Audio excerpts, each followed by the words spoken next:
हर हर महादेव। पितृपक्ष का आरंभ 8 सितंबर से पितृपक्ष श्राद्ध आरंभ हो रहा है और इस साल यह पहला दिन सोमवार पर पड़ा है। यही बात इसे और भी बड़ा बना देती है। सोमवार शिव का दिन है। शिरोमणि तिथियों में जो दिन शिव के साथ जुड़ता है वह घर परिवार की शांति जीवन से दुख कष्ट समाप्त करने के लिए सबसे बड़ा और विशेष दिन आज की यह शिव महापुराण की कथा से कान खोलकर सुन ले। सब लोग पितृपक्ष प्रारंभ हो रहा है सबसे पहले और विशेष दिन सोमवार है महाराज। पितृपक्ष के पहले दिन किया जाने वाला यह छोटा सा कार्य, यह छोटा सा उपाय घर का कोई भी एक व्यक्ति करे, लेकिन अवश्य करें। मात्र 11 चावल के दाने, एक तुलसी की लकड़ी का दीपक और छत पर एक कटोरी खीर। याद रखना महाराज, मेरी कई सारी माताएं बहनें उपाय की सामग्री भूल जाती है। फिर से सुनिए, मात्र 11 चावल, एक तुलसी की लकड़ी का दीपक, अपने पितरों के लिए कटोरी खीर। छत पर सबसे पहले दिन 8 सितंबर सोमवार के दिन सबसे पहले खुलती हैं, उनके पीछे हमारे पूर्वजों की छाया रहती है। यदि आपसे आपके पितृ नाराज है और आपको पता भी नहीं है कि आपने ऐसा कौन सा कार्य करिए, यदि आपके जीवन में दुख है, कष्ट है, बड़े बड़े पूजा पाठ अनुष्ठान करवाते रहते हो फिर भी सफलता प्राप्त नहीं होती है, जीवन में पूरी तरीके से क्लेश है तुम्हारा, आज ये सिर्फ पितृदोष, काल सर्प दोष, इनकी वजह से बार बार असफलताएं, धन का टलना, घर में कलह, उनके कारण अनेक होते हैं। इसलिए हम आपसे कह रहे हैं 8 सितंबर सोमवार शिव का दिन और पितृपक्ष प्रारंभ हो रही है। सबसे पहले दिन किया जाने वाला है छोटा सा कार्य, ये छोटा सा उपाय घर की कोई भी माता बहन अवश्य करें, या फिर घर का कोई छोटा सदस्य कोई भी व्यक्ति कर सकता है, लेकिन हर घर यह उपाय अवश्य होना चाहिए। आज की ये शिव महापुराण की कथा से हम आपको बता रहे हैं। पितृपक्ष का आरंभ कई परंपराओं के अनुसार उन धन राशियों, निर्णयों और कर्मों को संतुलित करने का समय है जिससे पूर्वजों की संतुष्टि बनी रहे। जब पितरों को श्रद्धा से स्मरण किया जाता है, उन्हें भोजन दान दिया जाता है और उनके लिए उचित कर्म समर्पण होता है, तो वे अपने आशीर्वाद से परिवार पर कृपा करते हैं। यही कारण है कि कल सबसे पहला दिन है, आपसे कोई भी गलती ना हो, कल के दिन किया जाने वाला यह उपाय। सबसे पहले हम उपाय की सामग्री के बारे में जान लेते हैं। महाराज 11 अक्षत चावल के दाने, एक तुलसी की लकड़ी का दीपक और एक कटोरी खीर, मात्र 11 चावल के दाने। इस उपाय को आपको शुभ मंदिर में करना है। ध्यान रहे, इसका विशेष समय है, यानी कि समय करना है, यह हम आपको आगे बताएंगे। सबसे पहले जान लेते हैं, एक तुलसी की लकड़ी का दीपक। तुलसी को पवित्र माना जाता है।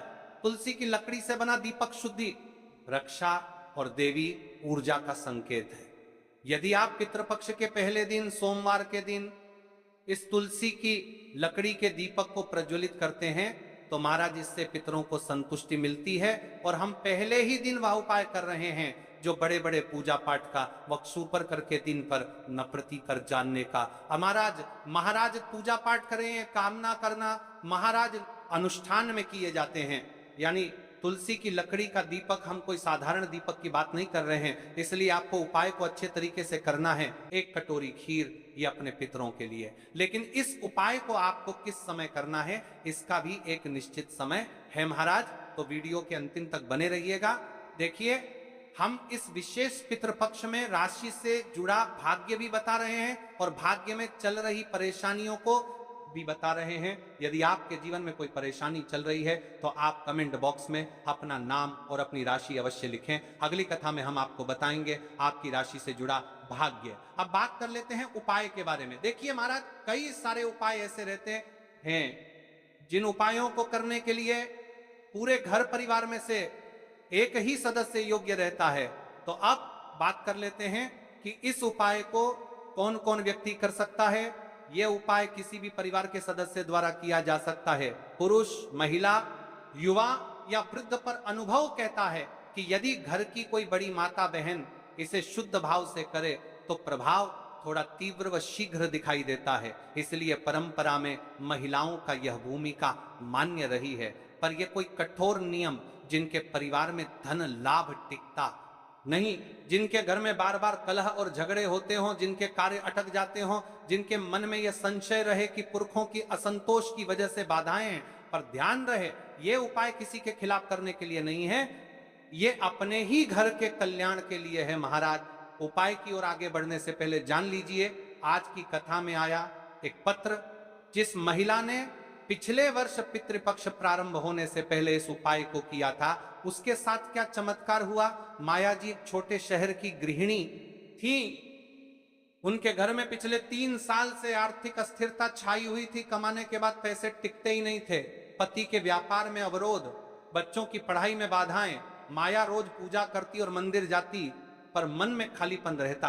8 सितंबर को उन्होंने पति की सलाह से, जो व्यस्त थे, घर की छत पर सादगी से 11 अक्षत, एक तुलसी की लकड़ी का दीपक और एक कटोरी खीर रखी और सबसे पहले मन से अपने पूर्वजों का स्मरण करके कहा, हे मेरे पूर्वजों, यदि किसी प्रकार की असंतोष हुई हो तो क्षमा करो, यह मेरा सादर समर्पण है।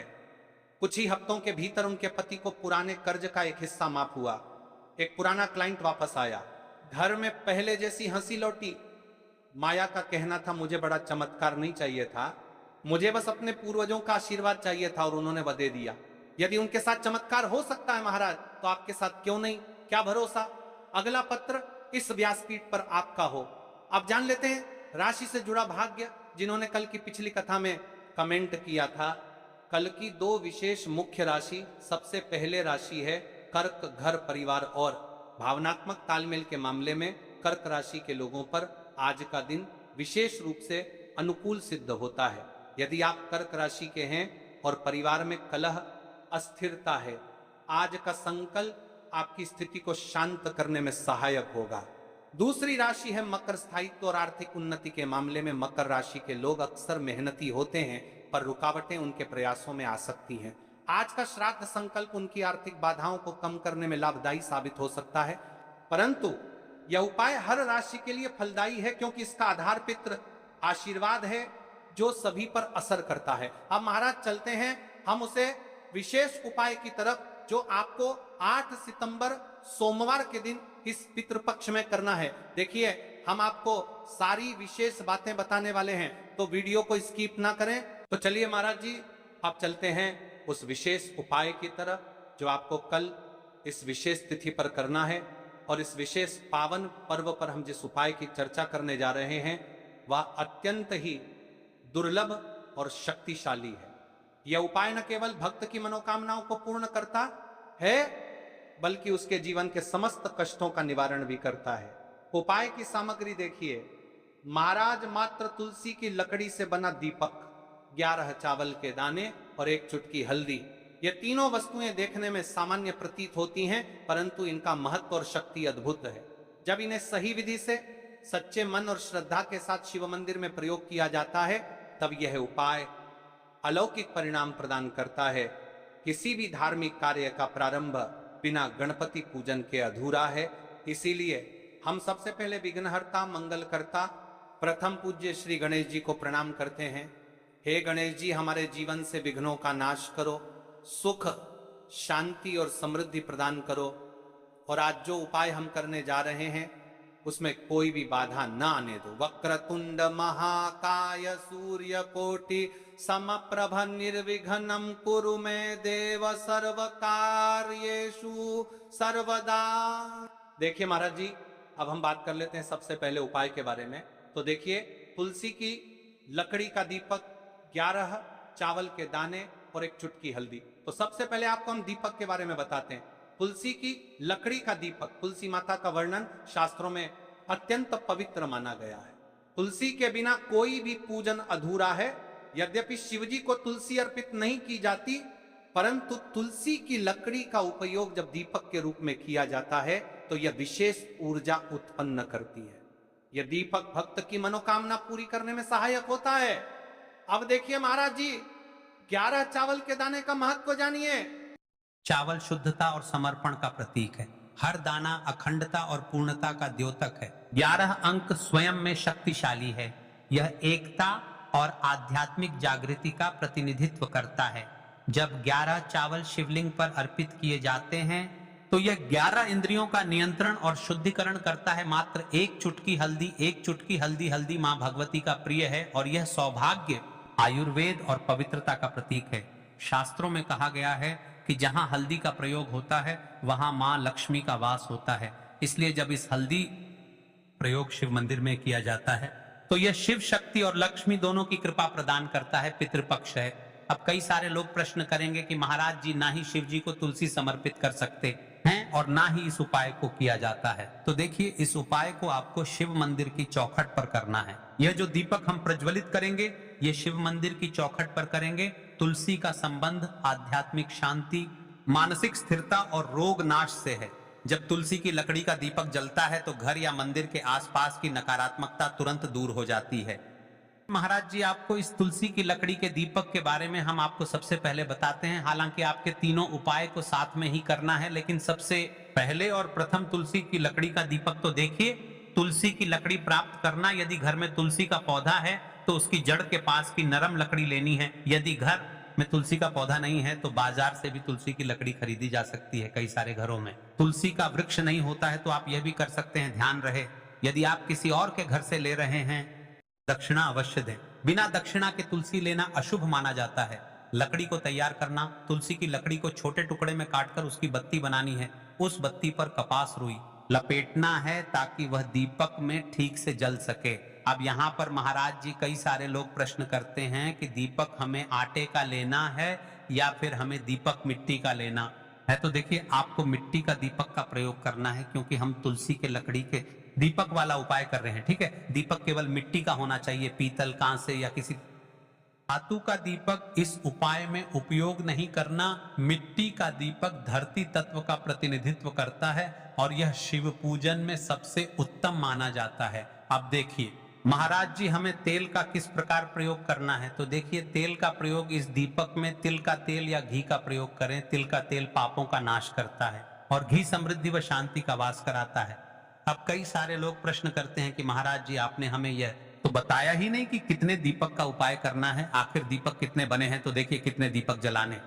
यदि समस्या बहुत बड़ी है, जीवन में गहरा संकट है, तो 5 दीपक जलाने चाहिए। यदि सामान्य कामना है तो एक दीपक भी पर्याप्त है। हर दीपक जलाते समय यह भावना रखें कि हे भोलेनाथ, यह दीपक मेरी अंधकारमय जीवन राह को प्रकाशमय करे। जेके महाराज जी, तुलसी के लकड़ी के दीपक वाला उपाय है, यह कोई साधारण उपाय नहीं है। तो आपको क्या क्या सावधानी बरतनी है। दीपक को शिवलिंग पर प्रत्यक्ष रूप से न रखें, इसे मंदिर की चौखट पर या बनाए गए स्वस्तिक पर रखें। दीपक जलाते समय मन में शुद्ध भाव होना चाहिए।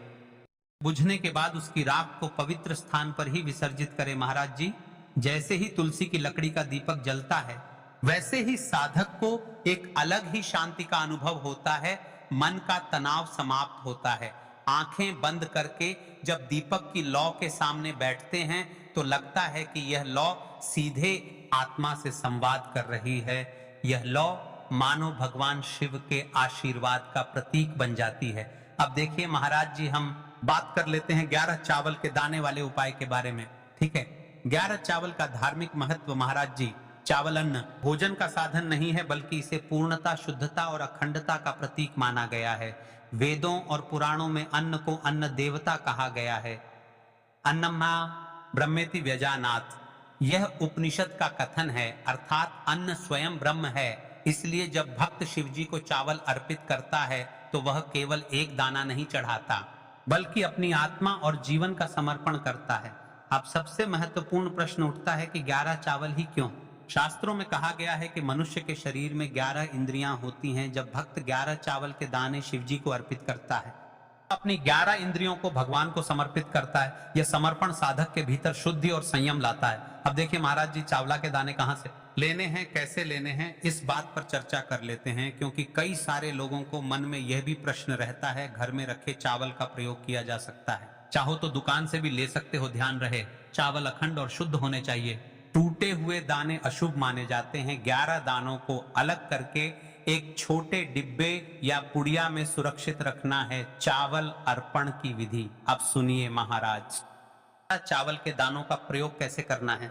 अब देखिए महाराज जी, जैसे ही आपके चावल के दाने आप एक पुड़िया में रख लेते हैं, अब आपको शिव मंदिर में जाकर के इस उपाय को करना है। तो देखिए, आप एकदम स्वच्छ जल से नाहट होकर के शिव मंदिर पहुंचे और आपको इस उपाय को करना है। तो देखिए, कई सारी मेरी अन्य माताएं बहनें रहती हैं जो शिव मंदिर में जाती से ही दूसरी अन्य माता बहनों से सामग्री मांगने लगते हैं, जैसे कि वो जीजी अपने बेलपत्र लाए हो क्या, एक देना, आज मैं लाना भूल गई, वह जीजी थोड़े से फूल दे दो। तो आपको शिव मंदिर में जाकर के यह नहीं करना है, आप सिर्फ अपनी सामग्री से उपाय कीजिए और घर आ जाइए, ठीक है। जब मंदिर जाएं, सबसे पहले शिवलिंग पर गंगा जल या शुद्ध जल चढ़ाएं। AUM नमः शिवाय का जप करते हुए शिवलिंग का ध्यान करें। अब सबसे पहले एक चावल का दाना गणेश जी के स्थान पर अर्पित करें, क्योंकि गणेश जी बिना हर कार्य अधूरा है। इसके बाद शेष 10 दानों को एक एक करके शिवलिंग पर अर्पित करें। हर दाना चढ़ाते समय मन में एक एक प्रार्थना करें, जैसे पहला दाना है शिव, मेरे जीवन से रोग दूर करो। दूसरा दाना है महादेव, मेरे घर में सुख समृद्धि लाओ। तीसरा दाना है भोलेनाथ, मेरे संतानों को रक्षा दो। चौथा दाना मेरे व्यवसाय नौकरी में सफलता दो। पांचवा दाना मेरे परिवार में एकता बनी रहे। इसी तरह हर दाने पर अपनी मनोकामना रखनी है। भावनाओं की शक्ति महाराज जी, यह ध्यान रखना बहुत जरूरी है कि चावल अर्पण करते समय मन शुद्ध होना चाहिए। अगर चावल चढ़ाते समय मन में संदेह होगा तो उपाय फल नहीं देगा, लेकिन यदि दानों को अर्पित करते समय हृदय से प्रार्थना होगी तो भगवान शिव तुरंत सुनेंगे। चावल का आध्यात्मिक भाव, चावल का रंग सफेद है, यह शांति और पवित्रता का प्रतीक है। जब सफेद चावल शिवलिंग पर चढ़ाए जाते हैं तो यह साधक के जीवन से अज्ञान और अशांति को मिटाकर ज्ञान और सुख प्रदान करता है। 11 दाने सामूहिक रूप से पूर्णता का भाव लाते हैं। प्रत्येक दाना चढ़ाते समय यह मंत्र बोल सकते हैं, ओम त्र्यंबकम यजामहे सुगंधिम पुष्टिवर्धनम उर्वारुकमिव बंधनान मृत्योर्मुक्षीयमामृतात्, या केवल ओम नमः शिवाय का जाप भी पर्याप्त। करते समय अनुभव, जब भक्त एक एक चावल का दाना अर्पित करता है तो वह अनुभव करता है का हर बोझ, हर कष्ट शिव जी को सौंप रहा है। हर दाना एक प्रतीक है दुख का बोझ हटाने का और सुख का द्वार खोलने का। अब देखिए महाराज जी, हम बात कर लेते हैं, एक चुटकी है हल्दी के बारे में, यानी एक चुटकी हल्दी के उपाय के बारे में। तो देखिए, हल्दी का धार्मिक महत्व महाराज जी, हल्दी केवल रसोई की सामग्री नहीं है, यह भारतीय संस्कृति, आयुर्वेद और अध्यात्म तीनों का अभिन्न अंग है। हल्दी को संस्कृत में